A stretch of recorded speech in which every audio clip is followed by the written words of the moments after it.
ഇവർക്കുള്ള ഭക്ഷണം വെള്ളം കാര്യങ്ങളൊക്കെ നോക്കിയിട്ടാണ് എനിക്ക് എൻ്റെ വീട്ടിൽ എൻ്റെ മക്കളുടെ കാര്യമൊക്കെ നോക്കാൻ പറ്റുള്ളൂ. അപ്പോൾ പിന്നെ ഡെയിലി നോക്ക് തല്ലൂടാൻ പോയി നിൽക്ക് നോക്ക്. അപ്പോൾ ഡെയിലി ഇവരുടെ വീഡിയോ ഇടാൻ പറ്റില്ല. പിന്നെ ഇടാനെന്ന് പറഞ്ഞാൽ ഡെയിലി ഇവിടെ വൃത്തിയാക്കാൻ വരുന്നത്. ഇതിനൊക്കെ ഫോണും പിടിച്ചുകൊണ്ട് നിന്ന് കഴിഞ്ഞാൽ ഇവിടെ വൃത്തിയാക്കണമെങ്കിൽ തന്നെ മണിക്കൂർ 2 കാണും. അപ്പോൾ ഇത് കണ്ടോ അവിടെയൊക്കെ അപ്പിയിട്ട് വെച്ചിട്ടുണ്ട്. ഇതൊക്കെ ഇനി വെള്ളം ഒഴിച്ച് കഴുകി വൃത്തിയാക്കി എടുക്കണം. അവർക്ക് പാത്രം എന്ത് വെച്ച് കൊടുത്തിട്ടും കാര്യമില്ല. അവരവരുടെ ഇഷ്ടത്തിനാണ് എല്ലായിടത്തും അപ്പിയിടും പാത്രം പോവുകയൊക്കെ ചെയ്യും. പിന്നെ ഇവർക്ക് കൂട്ടിൽ എന്താ സിംബാക്കൊക്കെ ആണെങ്കിൽ കൂട്ടിൽ സൗകര്യമുണ്ട്. ഐഷു കുഞ്ഞു പൂച്ചയാണ്, അവൾക്ക് സൗകര്യമുണ്ട്. ഇപ്പോൾ അവൾ കൂട്ടിലിട്ടിരിക്കണം. അവളുടെ ഒരു കാര്യം എന്ന് പറഞ്ഞാൽ അവൾക്ക് ഒരു ഡെലിവറിയിൽ തന്നെ 4 കുട്ടികളൊക്കെ പ്രസവിക്കുക. അത് 3 മാസം കൊണ്ട് പ്രസവിച്ച് കഴിഞ്ഞാൽ എനിക്കിപ്പോൾ തന്നെ ഇവിടെ ഒരു 10-14 പൂച്ച എനിക്ക് വീട്ടിലുണ്ട്.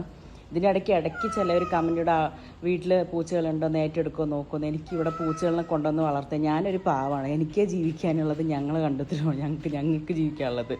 ഞങ്ങളെല്ലാവരും ജോലിക്ക് പോയിട്ടും അപ്പോൾ എല്ലാവരുടെയും പോലെ തന്നെ സാധാരണ ഞാൻ ജീവിക്കണം. അപ്പോൾ ഇവരുടെ ഫുഡും കാര്യങ്ങളും കൊണ്ടുതന്നെ ഇതൊക്കെ നോക്കാനുള്ളതൊക്കെ ആവില്ല. ഇവർക്കുള്ളത് തന്നെ ഇവരുടെ കാര്യം മുടക്കം വരാണ്ട് പടച്ചോനെ ഇതുവരെ ഞാൻ എല്ലാം നോക്കുന്നുണ്ട്. അപ്പോൾ ഇനിയും പടച്ചോ അതിനുള്ള വഴി കാണിച്ചില്ല. പക്ഷേ ഇനിയും കൊണ്ടുവന്നിട്ട് എന്നെക്കൊണ്ടാവില്ല ഇവർക്കുള്ള ഭക്ഷണവും ഇവരുടെ കാര്യങ്ങളൊക്കെ നോക്കാൻ വേണ്ടി. ഇത് തല്ലൂടി മുറിയാക്കി വെച്ചിരിക്കുക കഴുത്തിലെൻ്റെ. എടാ ഞാൻ വൃത്തിയാക്കണം മോനെ, ഇങ്ങോട്ട് വാ, തല്ലൂടെടുത്തിട്ടോ. അപ്പോൾ വീണ്ടും ഇങ്ങനെ കമൻ്റ് ഇടയ്ക്ക് അവരുടെ ഇതുകൊണ്ടാണ് ഞാൻ പൂച്ചകളെ നോക്കും.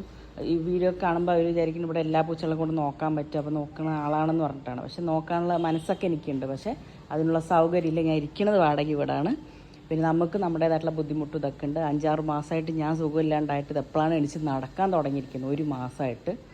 ഇപ്പോൾ 7-8 മാസമായി ഇക്ക വന്നിട്ട് എന്നെ നോക്കാൻ വേണ്ടിയിട്ടാണ് ഇപ്പോൾ നാട്ടിലേ ആയത്, ഗൾഫിൽ പോകാണ്ടായത്. എന്താ വെച്ചാൽ ഞാൻ അത്രയ്ക്കും വയ്യാത്തൊരവസ്ഥയിലായിരുന്നു. എനിക്ക് ഭക്ഷണം വെള്ളം പോലും കഴിക്കാൻ പറ്റത്തില്ല, എണിച്ച് നടക്കാൻ പറ്റത്തില്ല. എന്നൊക്കെ അൽഹംദുലില്ലാ ഇപ്പോൾ എല്ലാം മാറി. ഇപ്പോൾ ആ ഒരു വയ്യാണ്ടായതിൻ്റെ ഒരു ക്ഷീണവും കാര്യങ്ങളൊക്കെ ഉണ്ട്. അതിനിടയ്ക്ക് എനിക്ക് ഇവരെയൊക്കെ നോക്കണം. ഇവരിനെ എനിക്ക് ഒഴിവാക്കാൻ പറ്റില്ല. ഞാൻ ഉണ്ടില്ലെങ്കിലും ഇപ്പോൾ എന്താ പറയുക, ഞാൻ കഴിച്ചില്ലെങ്കിലും ഞാൻ എൻ്റെ കാര്യം നോക്കിയില്ലെങ്കിൽ അതിന് വരെ വയ്യാന്ന് പറഞ്ഞിട്ട് ഇത്തിരി കിടക്കും, എൻ്റെ കാര്യം പിന്നിക്കുക. പക്ഷേ ഇവരിൻ്റെ അങ്ങനെയല്ല. ഇവരിൻ്റെ എല്ലാ കാര്യവും ഒരു മുടക്കം വരാണ്ട് ഒന്നും ചെയ്യും. ഇതിപ്പോൾ വയ്യാന്ന് പോലും ഇല്ല. ഇപ്പോൾ ഇവിടെ വന്ന് ഇവിടെയൊക്കെ വൃത്തിയാക്കിയാണ്. അപ്പോൾ ഇന്നലെ വൃത്തിയാക്കിയിട്ടിട്ട് പോയതാണ്. കണ്ട ക്ലീനായിട്ട് കിടക്കുന്നത്. ഇവർ തട്ടിമറിച്ചിരുന്നത് ബാത്റൂം പോകണം.